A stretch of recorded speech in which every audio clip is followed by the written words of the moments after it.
महादेव और देवी पार्वती का एक दूसरे के प्रति अत्यंत दृढ़ प्रेम है जो किसी भी तरह टूट नहीं सकता।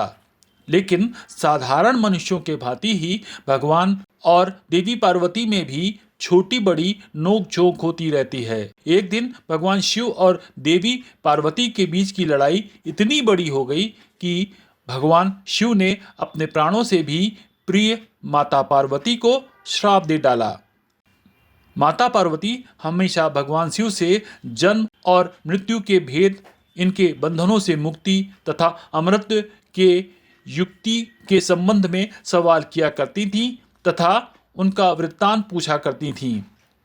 इन सवालों के संबंध में भगवान शिव के उत्तर इतने लंबे होते थे कि इन उत्तरों के बीच बीच में माता पार्वती को नींद की झपकियां आ जाती थीं।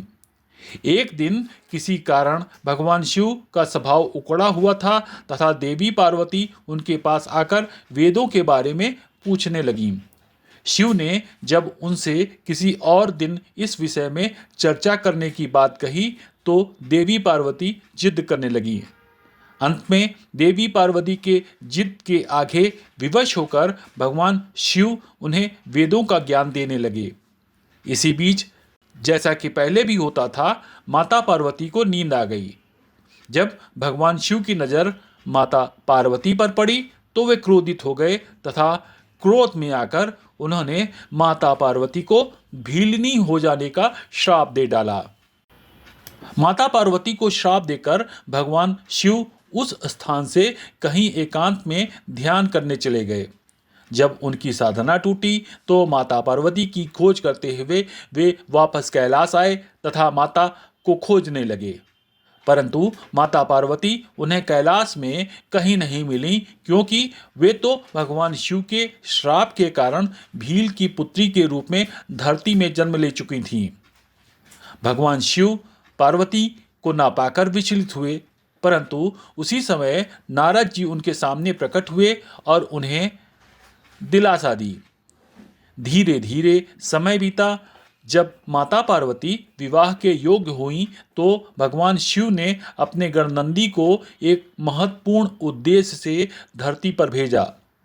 नंदी ने एक बहुत ही विशाल मछली का रूप धारण किया तथा उस नदी में उत्पात मचाना शुरू किया जहां भील कबीले के लोग मछलियां पकड़ते थे।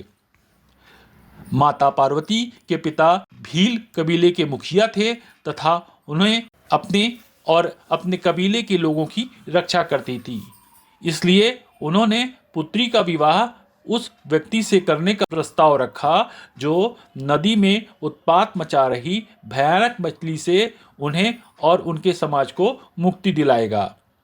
तब भगवान शिव भील का रूप धारण कर नदी के समीप गए तथा नंदी रूपी उस विशाल मछली को वश में कर उसे वहां से भगा दिया। शर्त के अनुसार भील कबीले के मुखिया ने अपनी पुत्री का विवाह भगवान शिव से कराया तथा इस तरह भगवान शिव और माता पार्वती का पुनः